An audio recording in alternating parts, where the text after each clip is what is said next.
What's happening, everybody? I'm Nick O'Sullivan. And I'm still Jeremy Kane. Wow.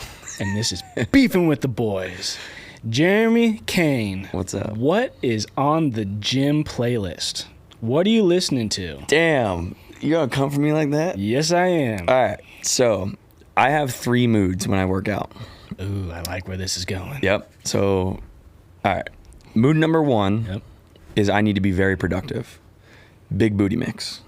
A little BB action. Big booty mix. In order, it goes, that I like, 12, 17, 20. The fact that you know these is just amazing. The big booty crowd out there knows what I'm talking about. I'm not a big booty music follower, fan. I mean, I'll listen to it if like it's on the gym playlist. I ain't gonna go put that in my headphones. Okay. So for me, it's because it's constant. I don't like changing music, and so if I could just find something that's like gonna rip for an hour, which they all are 1 hour.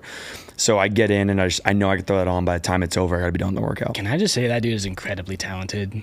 Yeah. The way he mixes songs, it's very good. Phenomenal. Very good. The second one is like maybe I do need a little bit more of a pick me up. Mm-hmm. Drake radio, just like throwing in Drake, kind of just hammering out. Yeah. Okay. And then the third mood, might catch some heat for this, might not. I use working out to think a lot. Like to really, with everything I got going on, like it's my time to kind of separate and just really be in thought. Really emotional country.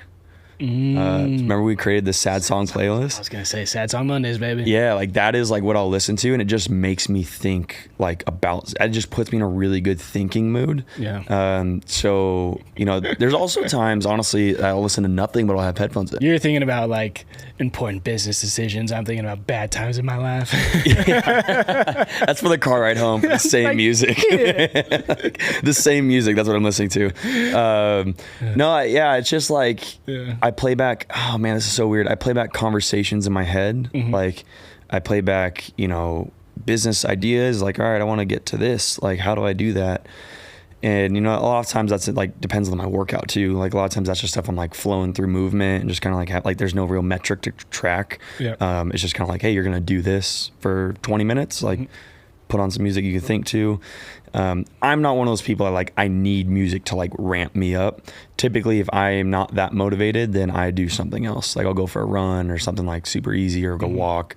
But I genuinely wake up like really motivated to do what I like to do in my life. So I never need it for motivation. Also, there's times Collective has really good music they just play.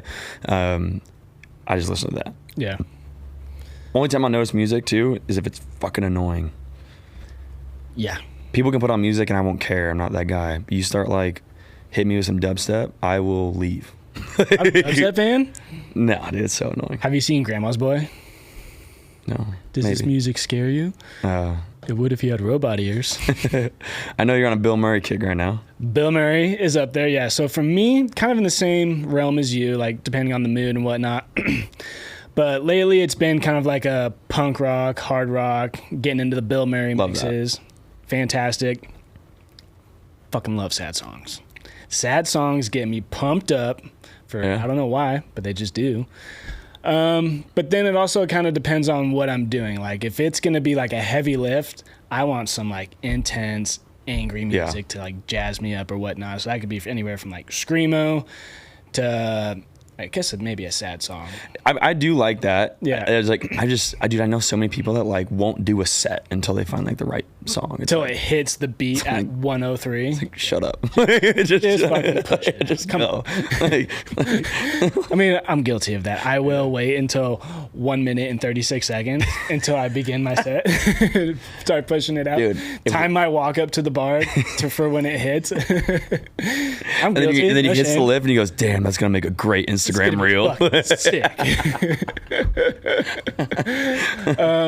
But then there's also times where it's like I'm doing like a longer piece and I'll have like the amped up music on, like go way too hot, and then I just suffer. What I've learned and kind of like works for me is that's when I'll put on kind of like the slower music, so like Red Shahan.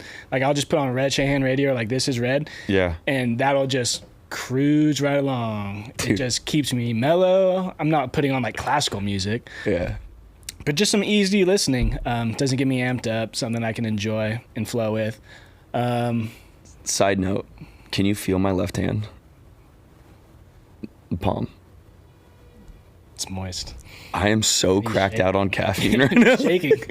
We're still doing this post Arizona trip for me, and I'm cranked on caffeine right now to get to power through this Monday. Yeah. And I am like, if we ever release like the YouTube version of this. Yes.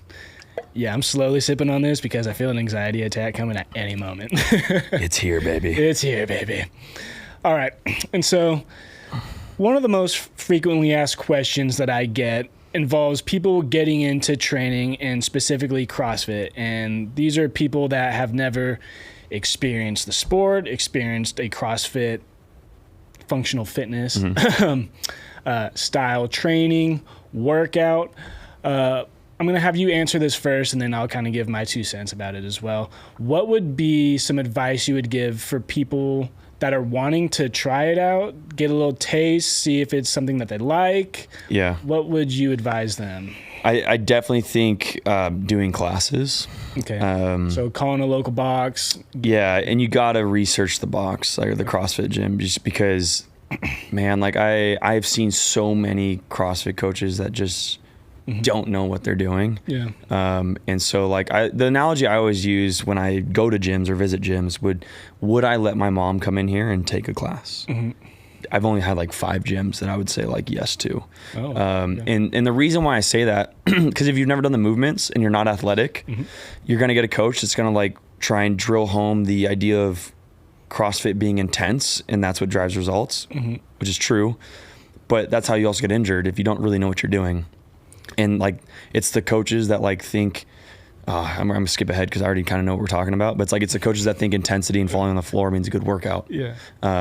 So I would say finding a local gym, maybe through some referrals or someone you know that's in the CrossFit space that can point you in the right direction. What I've started to see, which is really neat, is a lot of gyms will actually have like an intro class before you're allowed to join class, where they'll go over like basic movements, kind of show you how to properly move the barbell, or introduce you to the barbell, introduce you to Olympic lifting, kind of like see where test where your mobility's at, where you're structurally at. Yeah. And then they can kind of figure out you can proceed to like move forward with it going to classes. But yes, sorry, continue. Yeah, no, that's a great point. Yes. Like, I just don't think that if you've never done it before or you are not athletic, which is totally fine, don't go do something by yourself and like try and self-learn. Yeah, like max out, or try and jump into a gym. Like I mean, we sell programs, and I'm telling you this. Like, don't go by yourself. Okay. Find a class, find an intro class, and do it. Okay. Would you say so?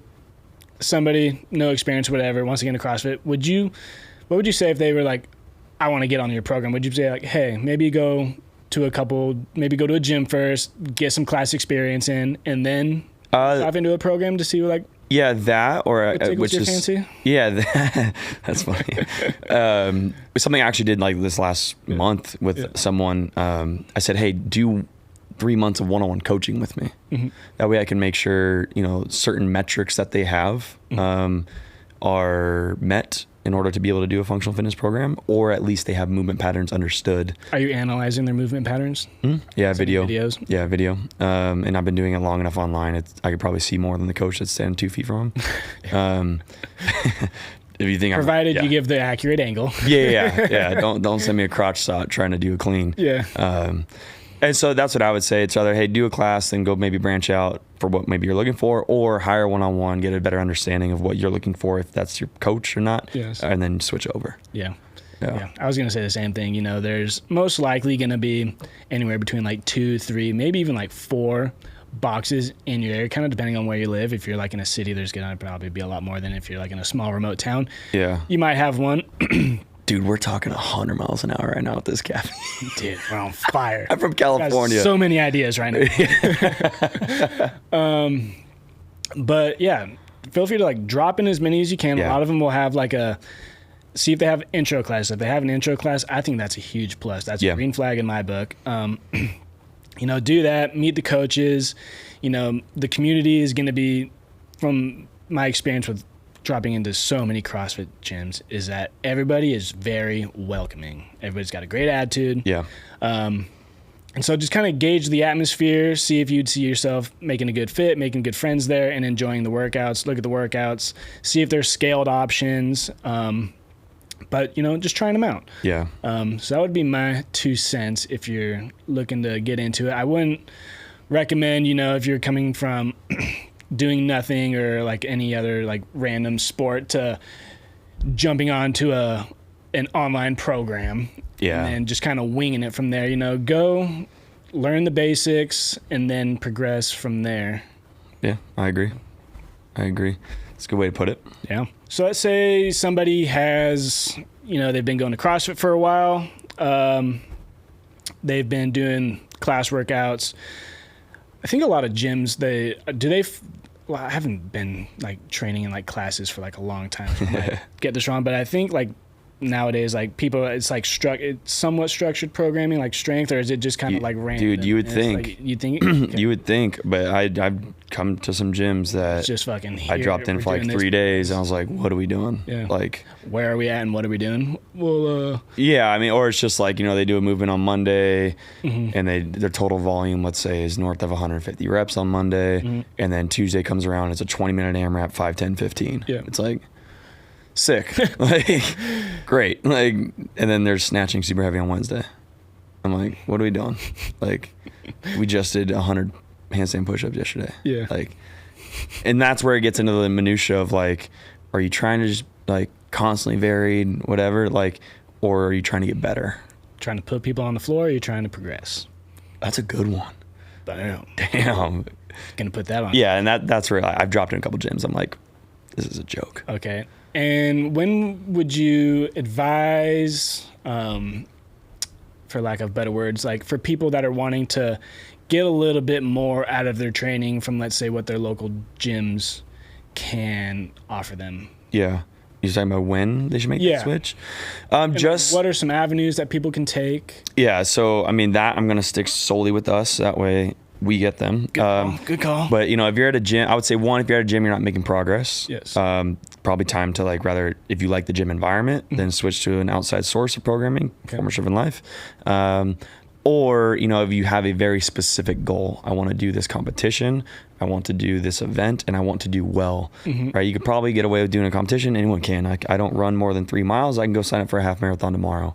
If I wanted to do well at the half marathon, I would probably draw out a marathon running program for myself.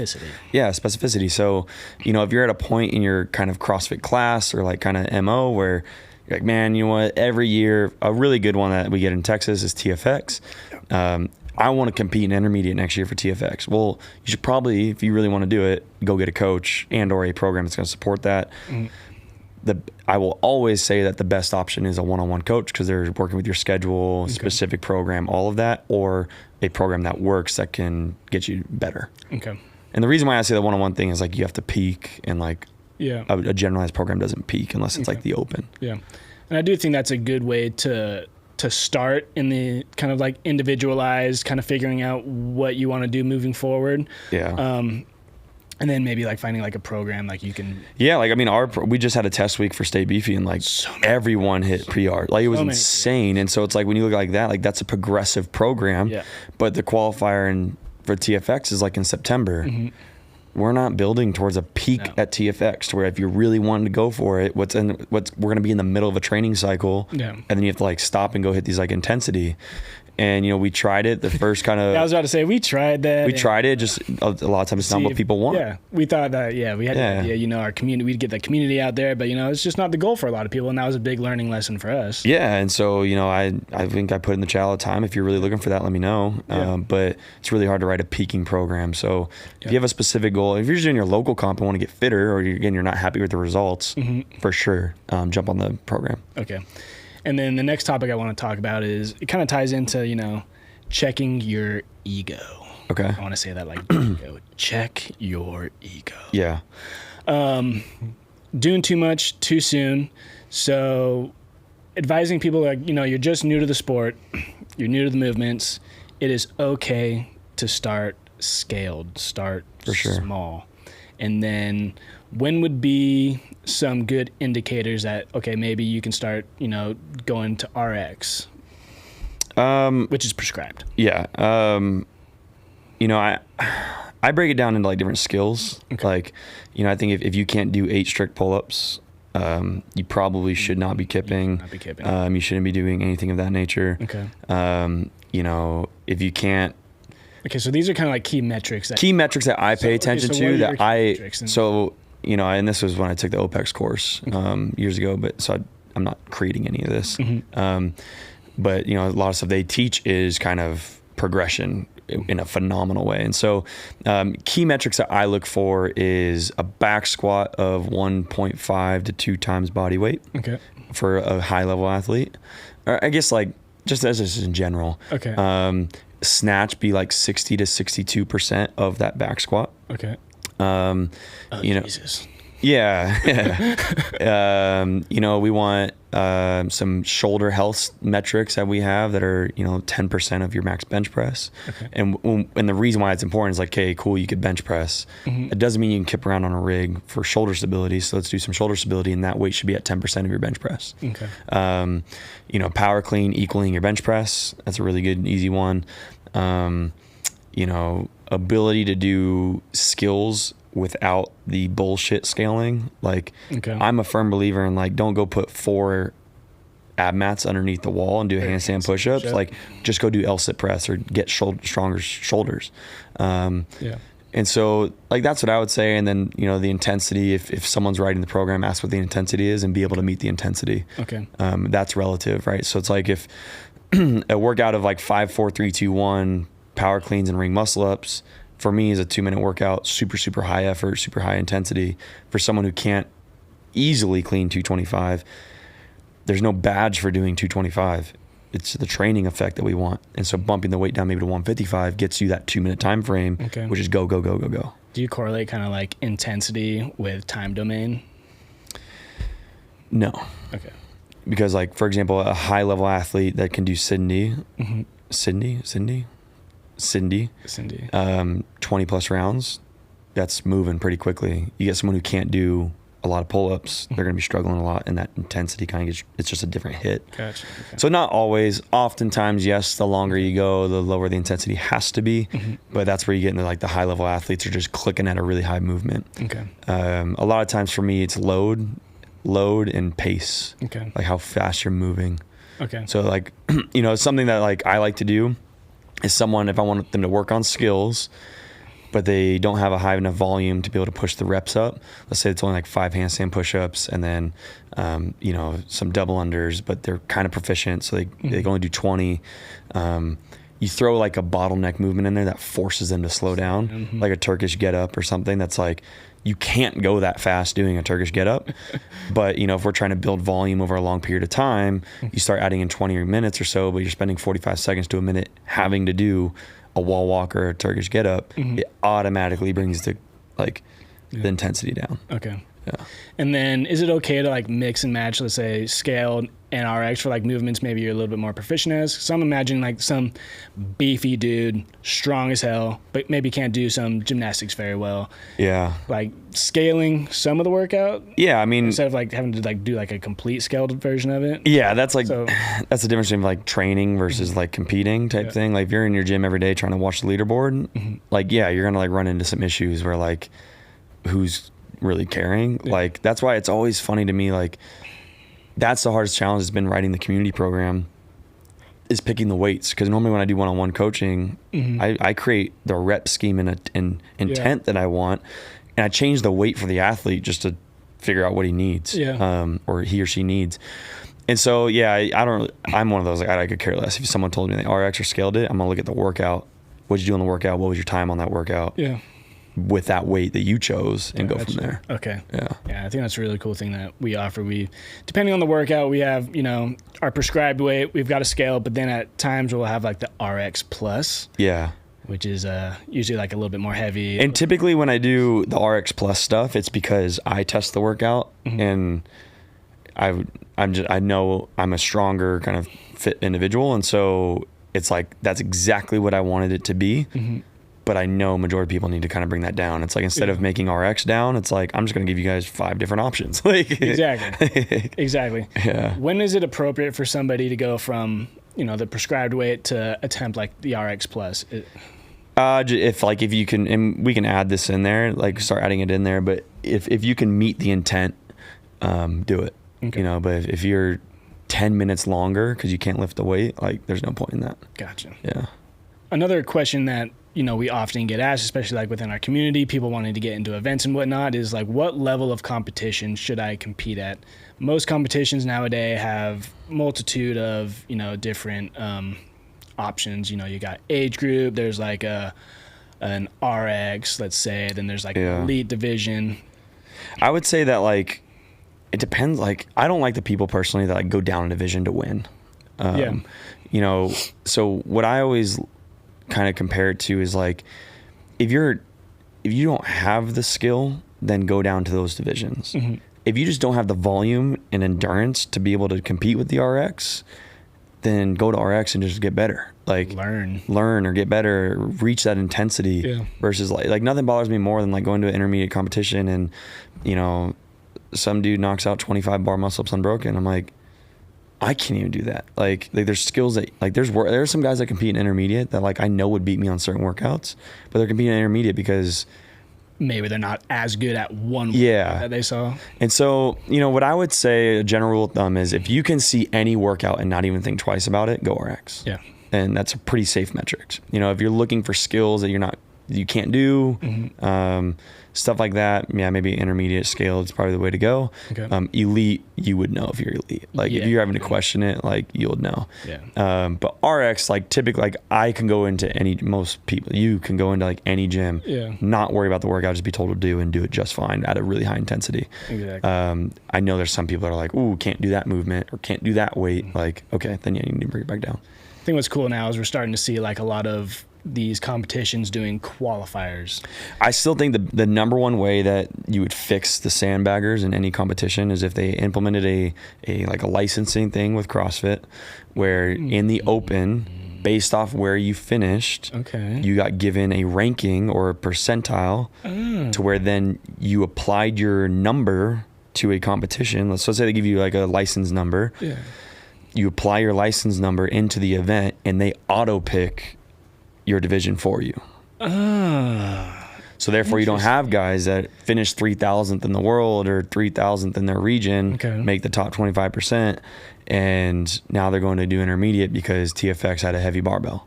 It's like, no, you don't get to choose. Okay. Because that's interesting, because the open style workouts are very easy. Very easy, but they do kind of favor the endurance gymnast, I would say. Yes and no. Like, maybe like your unskilled athletes, but the pros are 6 foot, 6'1", 220, 215, and they're going faster than everybody. So, that's a capacity thing, but that accurately represents where you're at against the masses, to where you compete in the open in October. Come August, you go to sign up for TFX, type in your profile ID number, and they have maybe TFX sets their own metric of like, hey, we're going to take the top 10%. You have to compete in the RX qualifier. That's savage. 10 to 25% intermediate. If you're below 25%, you go to the community division. Okay. Like, that where it's all the ambiguity is out of it, and you don't get these like. And I only say that because I had a 17-year-old kid compete in intermediate, and it was like, there were just certain things that like grown ass men were doing that like, I'm like, dude, you're never like a dude in intermediate clean and jerking 315. It's like, in the open, you're going to be top 10%. I don't know. So that's how my suggestion would be to do it. Create a profile number. Would they still have essentially like competition qualifiers then? Yeah. It just automatically gets picked into your division. So there can be 5,000 people in the TFX qualifier that are in RX, but I'm not going on there and being like, I'm signing up for this. I'm signing up for intermediate. It's like, no, you just sign up for the competition online qualifier, type in your ID number, the data's linked, boom, all of a sudden you get a notification. Congratulations, Nick Sully, you're competing in Elite Pro or Elite RX, is the same thing. You're trying to qualify? Yeah, or someone else, based off your open position, we've assigned you to the intermediate division. That just puts a lot on the line for the open, but I mean... But that's what I'm saying, though. People won't sandbag the open. Yeah. If you're sandbagging the open that hard so you can go win TFX, we got problems. I mean, it got to the point where it was mirror. like, you know, I'll do the workout once and then done. Like, could I redo it and possibly get a better But again, score? I think you're overthinking it. Am Like, I overthinking it? I mean, you'd be surprised how many people would qualify probably for RX. And RX and Pro is the same thing. So it's like, it's not like you're siphoning off that much. Yes. We're talking about the intermediate okay. person. No one signs up for RX to get their ass kicked. Yeah. But there's a lot of people when you go intermediate and scaled, and those are a lot of people I coach. Yeah. It gets super frustrating when I'm dealing with a true intermediate athlete and they're scraping for a top 15. Yeah. And then you have guys that are 1 through 7 that literally beat me on workouts. Yeah. And I'm competing in the pro division. Gotcha. Like something's weird here. Yeah. But it's because, you know, maybe, you know, they only have a 315 pound back squat and there's a workout with a 225 pound squat in it. And they're like, oh, I can't do that. It's like, no, you're just not that good at it. You can do it, but so that's kind of like more so what I'm saying is like that in between division. If you're fully in RX, you'll be just fine. Gotcha. Okay.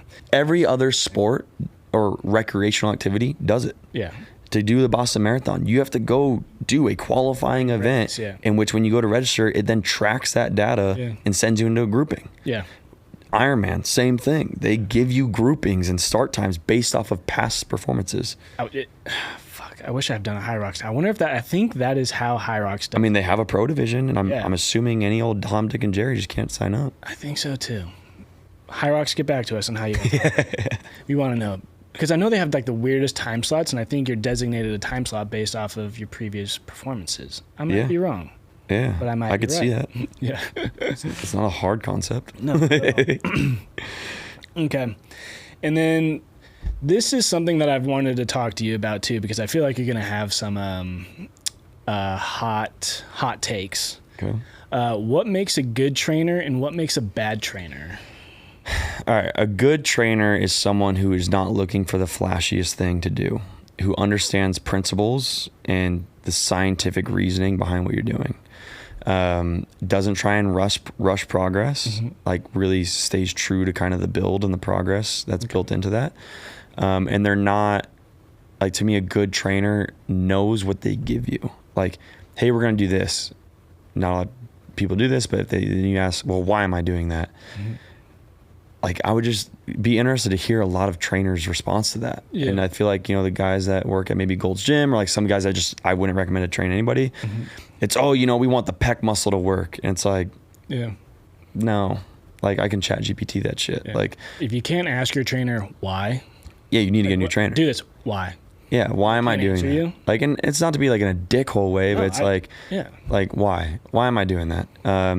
So the bad trainers are people that, you know, they see stuff online that they probably want to try and they don't really know why. The big one that I see, especially in global gyms, is this training program worked for me, so therefore everyone's going to do it.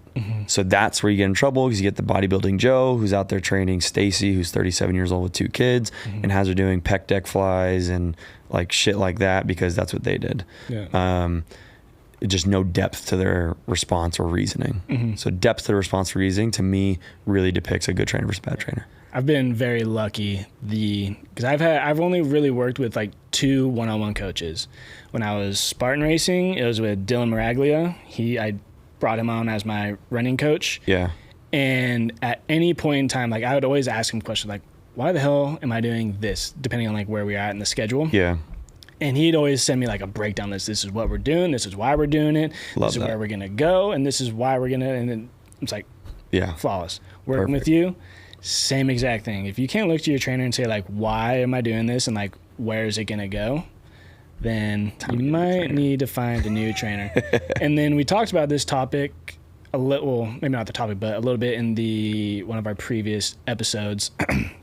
100% like certainty or like whatever, it's like my way or the highway type thing, where they're just like, it has to be this rather than that. The person that's just like, this is the way to get stronger. And like there's so much newer research that's coming out that I'm trying to read is like, you know, well, hey, why do women compete, or like why are women doing higher reps of their 1 rep max than men?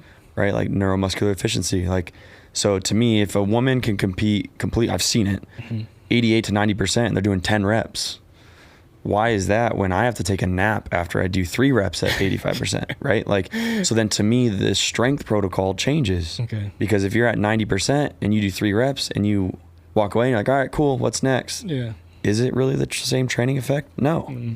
And so, that's, if you have someone who got really strong off of doing 5-3-1s, and now all of a sudden they go to the mom who's trying to get stronger, and like, cool, we're gonna do 5-3-1, and like they spend 16 weeks doing 5-3-1, 5-3-1, 5-3-1, and they're like they're not getting stronger because they're not even getting to the point where they're utilizing the muscle. And typically that has to do with how new you are as an athlete. Okay.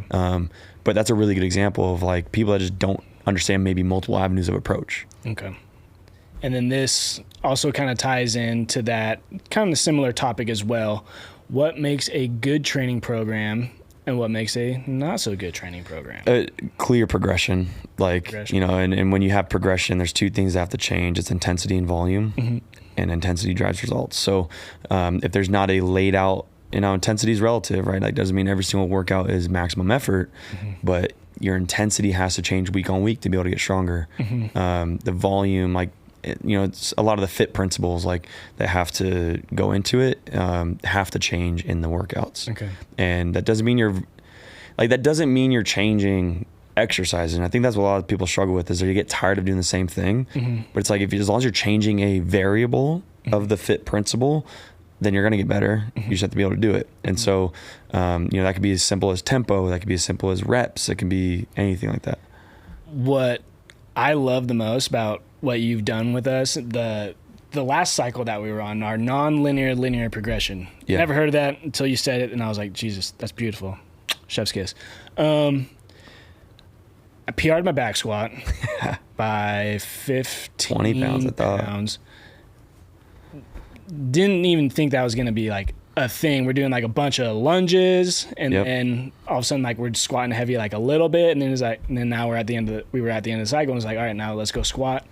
Boom, banged it out. Instead of, in the traditional sense, like we're gonna go through like a back squat cycle where we're back squatting 2 times a week. Yeah, you become best friends with the barbell. It's annoying. Just dead. 24/7, no energy. That's my favorite. Hurting all the time. Like I was pain free. Like my knees were fine, no back issues at all. Felt great going into the PR week and nailed it. Whereas like before, maybe like some knee stuff was flaring up because we've been squatting so much. That was amazing. Yeah, I mean, that's kind of, I like linear, non-linear progressions where it's like you were getting better, but you're doing different methods behind it. Yeah. You're increasing intensity, increasing volume, decreasing volume, increasing intensity even more. And then boom, all of a sudden, like you put it together and it's like, boom. Okay. And so really what that is it's modulating volume and then understanding movement patterns. Like our body can only move in certain ways. So as long as you're continually getting that better, like you're going to see progress. And then a lot of times different stimulus does help, right? So if you do like 4 weeks of back squatting and then now you're doing heavier lunges, same movement pattern, but the stimulus is a little different. And then you go back to squatting and typically you have a little bit more strength. Okay. Yeah. And then going through cycles, progressions, you keeping it interesting, keeping people involved, keeping people excited is tough, especially if you're just doing strength cycle, strength cycle, strength cycle, strength cycle, strength cycle, blah, blah, blah. So what are some things that we do at PDL, especially like on the Stay Beefy, and this will tie into hybrid fit, to keep people excited, engaged, seeing progressive gains in their training? So let's say we just went through like this nonlinear linear progression, the strength cycle. Now we're into like a power development, endurance, shred down for summer. Yeah. So kind of explain your reasoning behind this method. Yeah. So I like to program in the sense that everything's going to build off of each other. Like I just think it's really interesting and it's really hard, like for me, I don't like when programs like, all right, we're gonna do a snatch cycle right now. Yeah. Because like it's hard for me to conceptualize that, like in a sense of, like what if someone doesn't want to work on their snatch, like and you're building programs for the masses, right? Or someone can't snatch. Yeah. So we still snatch, but what I like to do is based off the attribute, like the type of workout. So like year round, if I looked holistically at our entire program, there's gonna be a strength cycle to get stronger. Then there's gonna be a power cycle that utilizes that strength to be more powerful. Right now we're looking at 32 weeks. Then after the power cycle, we've built up power from the strength we've built. Now we're gonna go into an endurance or like capacity cycle, we're building up muscle endurance, right? And let's say that's, 12 to 16 weeks again. And then we finish off the last couple weeks with like a all out kind of effort, typically around maybe some sort of competition like the Open or something. Therefore, like that's kind of like your set routine. I think it's just kind of silly to do 8 weeks. Oh, we're going to do a snatch cycle. And it's like, okay, like great. But like, what'd you do before that to build that? And it's like, oh, we did a bench press cycle. It's like, well, you got to get stronger. The person that squats 400 pounds more than likely is going to power clean more than the person that squats 250. So that's kind of like the generally holistic view behind it, is just kind of always building in that manner, utilizing what you previously did. So everyone had PR'd, like a shitload of people PR'd. So now let's take that new strength and turn it to power, because it's different. Rate of speed is different. So, if you're lifting weights, moving the barbell slowly, now we need to move it faster, and that's power cleans, that's Olympic lifts, but you're going to be stronger, so you're going to feel better. Like, it's all really funny to me when people PR in the first week of our new cycle, because it's like, oh, I wonder why. Like, you just increased your squat 20 pounds, and you're surprised that you did your 1 rep max for 3 on a power clean. It's like, because you're stronger, pal. Like, I don't know what to tell you. Versus the people that like endlessly do like weird Olympic lifting, like, oh, now we're going to do a power clean cycle, and it's like, you're hating yourself, not getting stronger. It's like the person that practiced kipping for 10 minutes but won't do a single strict pull-up with bands because they don't want to use bands. Go do a full pull-up thing, and like you'll probably be better. So that's kind of where it's at. So we have 5 minutes here. And this is something we're going to add in. We're probably might just like save for next time, but there's a game called We're Really Not Strangers. Not sponsored, but it's just a cool idea that we kind of had. You can sponsor us though. We're not really strangers. It's a game you play with your friends. So we're going to challenge one card a podcast. And if you're listening, ask yourself this and maybe respond, or just introspectively think as I'm going through, my new thing of getting to know yourself more. So this one is, what do you crave more of? What do I crave more of? What do you crave more of? I